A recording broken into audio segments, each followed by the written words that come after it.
கர்ணன் கதை படிச்சிருக்கீங்களா? கர்ணன் உளுந்து கிடக்காரு, அர்ஜுனன் விடக்கூடிய வில்லெல்லாம் போய் மாலையா உழுகுது கர்ணன் மேல. அர்ஜுனன் வில்லு விடுறாரா, மாலையா போய் விழுந்துச்சா? யார் மேல விழுந்துச்சு? சிவாஜி மேலையா? அன்னை கர்ணன் படத்தை அப்படியே பார்த்திருக்காரு, மாலையா போய் விழுந்துச்சுல. இப்ப கிருஷ்ணர் பாக்குறாரு, ஏன்பா அது போய் மாலையா விழுந்துச்சுன்னு கிருஷ்ணர் பார்த்தாரு. ஏன்னா கர்ணன் பண்ண புண்ணியம் இந்த அம்பையெல்லாம் மாலையா மாத்திருதுப்பா, அதனால அவனுடைய புண்ணியத்தை போய் நான் வாங்கிட்டு வந்துடுறேன்பான்னு கிருஷ்ணர் கிளம்பி போறாருங்க. புண்ணியத்தை போய் நான் வாங்கிட்டு வந்துடுறேன்னு ஒரு அந்தனர் வேஷம் போட்டு கர்ணன் முன்னாடி நிக்கிறாரு. இப்ப கிருஷ்ணர் என்ன நினைக்கிறார், அவனுடைய புண்ணியத்தை ஏதாவது ஒண்ணு பேசி அவன் தரமாட்டேன்னு சொன்னா கூட வாங்கிட்டு வந்துடணும்ன்ற ஒரு ஆசையோட போய் நிக்கிறாரு. கர்ணன்ட்ட போய் சொல்றாரு, கர்ணா எனக்கு ஒண்ணு வேணும். கர்ணன் கேட்கிறாரு, இந்த நேரத்துல என்ன கேட்க போறாரோன்ற ஒரு பதட்டத்தோட, என்னப்பான்னு, நீ செய்த புண்ணியங்களை எல்லாம் எனக்கு தாரை வார்த்து தான். இந்த காட்சி பார்த்திருப்போம்ல, நீ செய்த புண்ணியங்களை எல்லாம் எனக்கு தாரை வார்த்து தான். இப்ப கர்ணன் சிரிக்கிறார். கர்ணன் சிரிக்கிறார். கிருஷ்ணர் கேட்கிறார், ஏன்பா சிரிக்கிற, கொடுக்க மாட்டியா?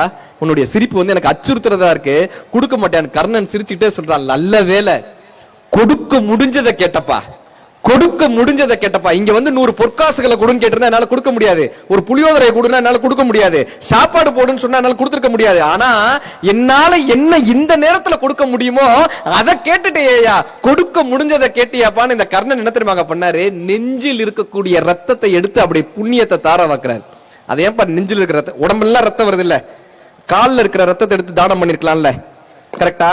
ஆனா நெஞ்சில் இருக்கக்கூடிய ரத்தத்தை ஏன்பா எடுத்து கொடுத்தான்னா, இந்த இடத்தை தான் நீங்க கவனிக்கணும். ஏன்னா நம்ம ஒரு புண்ணிய செய்யறோம், ஒரு அன்பா செய்யறோம்னா நெஞ்சார செய்யணுமா, நெஞ்சார செய்யணுமா. இப்ப சட்ட பை ஏன் தெரியுமா இடது பக்கம் இருக்கு, ஒருத்தருக்கு காசை எடுத்து கொடுக்கறோம்னா நெஞ்சை தொட்டு நெஞ்சார எடுத்து கொடுக்கணும்பான்னு சட்டையில இடது பக்கமா வச்சாங்களாம். அப்படி கர்ணன் ரத்தம், அப்படி நெஞ்சிலிருந்து வரக்கூடிய ரத்தத்தை எடுத்து நெஞ்சார என்ன தெரியுமா கொடுத்தாரு, செய் புண்ணியம் வினை எச்சம். தமிழ்ல இங்க தமிழ் ஆசிரியர்களுக்கு தெரியும், செய் புண்ணியம் வினை எச்சம். நான் செய்த புண்ணியம், செய்யும் புண்ணியம், இந்த புண்ணியத்தினால இன்னொரு புண்ணியம் வருது இல்ல, அந்த புண்ணியம் மூணையுமே நான் உனக்கு தானமாக கொடுக்கிறேன்பான்னு 3 கால புண்ணியத்தையும் கர்ணன் தானமா கொடுத்தாராம். இப்ப கிருஷ்ணருக்கு ஒரு குற்ற உணர்வு வருது, இப்படியாப்பட்டவனை போய் கேட்டோமேப்பா. கிருஷ்ணருக்கு ஒரு குற்ற உணர்வு வரும்ல, உள்ளத்தில் நல்ல உள்ளம் உறங்காது என்பது வல்லவன் வகுத்ததடா கர்ணா, வஞ்சகன் கண்ணனடான்னு எழுதியிருப்பாரு கண்ணதாசன் ஐயா எழுதின பாட்டு. இப்ப இந்த கிருஷ்ணருக்கு ஒரு குற்ற உணர்வு, ஐயோ நம்ம வஞ்சகனா ஆயிட்டோமே, இப்படிப்பட்ட ஒரு கர்ணனை கடைசி நேரத்துல கொடுக்க முடிஞ்சதை கேட்டியப்பான்னு நெஞ்சை தொட்டு 3 கால புண்ணியத்தையும் தானம் பண்ணலையா இந்த கர்ணன். இந்த கையில கர்ணனுடைய ரத்தம் பட்ட உடனே கிருஷ்ணருக்கு ஏதாவது கொடுக்கணும்னு ஆசை வந்துச்சான், இந்த கண்ணனுக்கு ஏதாவது கொடுக்கணும்னு ஆசை வந்துச்சான். அவர் கேட்கிறாரு, கர்ணா உனக்கு நான் ஏதாவது கொடுக்கணும்னு ஆசைப்படுறேன் கர்ணா, நீ தானே எல்லாருக்கும் கொடுத்துட்டே இருந்த, உனக்கு நான் ஏதாவது கொடுக்கணும்னு ஆசைப்படுறேன் கர்ணா, உனக்கு என்ன வேணும்னு கேட்டார். இப்ப அர்ஜுனனுக்கு விஸ்வரூபம் கேட்டதுனால கொடுத்தார், ஆனால் கர்ணனுக்கு விஸ்வரூபத்தை தானா காட்டுறார், கடவுள் தானா காட்டுறார் அன்பினுடைய சுரூபத்தினால. உனக்கு என்ன வேணும்னு கேட்டார். கர்ணனுடைய வார்த்தை என்ன தெரியுமா, கர்ணனுடைய வார்த்தை என்ன தெரியுமா, இன்னொரு பிறவி என்று இருந்தால், இன்னொரு பிறவி என்று இருந்தால் அந்த பிறவியிலும் இல்லைன்னு என்கிட்ட யாராவது வந்தா அவங்களுக்கு இல்லைன்னு சொல்லாத வரத்தை மட்டும் எனக்கு கொடு கர்ணான்னு கேட்டான். கொடு கர்ணான். கிருஷ்ணர் அழுத இடங்க அது, கிருஷ்ணர் அழுத இடம். இல்லைன்னு ஒருத்தன் வந்துட்டு அவன்கிட்ட இல்லைன்னு கொடுத்து சொல்லாம கொடுக்கணும், இந்த வரத்தை மட்டும் எனக்கு கொடுக்கணும்.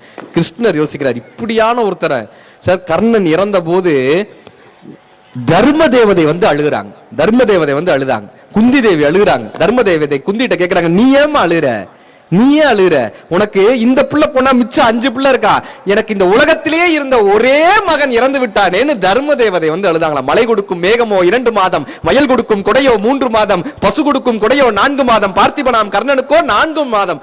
நான் நாடி சிறந்தன நங்கையனின் கண்கள், நற்பொருளை தேடி சிறந்தது நாவலரின் கால்கள், பாடி சிவந்தன பாவலரின் கண்கள், கொடுத்தே சிவந்தது கர்ண மகாராஜா திருக்கரம் தானேன்னு எழுதியிருப்பாங்க. கொடுத்து கொடுத்து சிவந்ததா எப்பப்பா மகிழ்ச்சியார்னா, அறம் ஈனும் இன்பமும் ஈனும் திறனறிந்து தீதின்றி வந்த பொருள்ன்றார் வள்ளுவர். இந்த பொருள் எங்கெங்க போய் பத்திரமா வைக்கிறது, நம்ம சம்பாதிச்ச பணத்தை எங்க போய் பத்திரமா வைக்கிறது, பேங்க்ல வைப்போமா, திடீர்னு பேங்க் திவாலாயிருது, கரெக்டா? சரி வேற எங்கப்பா வைக்கிறதுன்னா நிலத்துல போடுவோமா, அது அடுத்தவனுக்கு சொத்து. வள்ளுவர் சொல்றாரு, நீங்க சம்பாதிச்ச பணத்தை எங்க தெரியுமாப்பா வச்சா பத்திரமா இருக்கும், பசித்தவனுடைய வயிறு இருக்குல்ல, இந்த பசித்தவனுடைய வயிற்றுல கொண்டு போய் நீ சம்பாதிச்ச பணத்தை வச்சிருப்பா, அந்த பணம் நிரந்தரமாக இருக்கும் பாரு. அற்றார் அலிபசி தீர்த்தார் அத்தொருவருக்கு பெற்றார் பொருள் வைப்புலி. நீ சம்பாதித்த பணத்தை பசிச்சவனுடைய வயித்துல கொண்டு போய் வச்சிருப்பா, அதுதான் உன் பொருளை கொண்டு வந்து உனக்கு சேர்க்கும் அப்படின்னு வள்ளுவர் நமக்கு கற்றுக் கொடுக்கிறார்.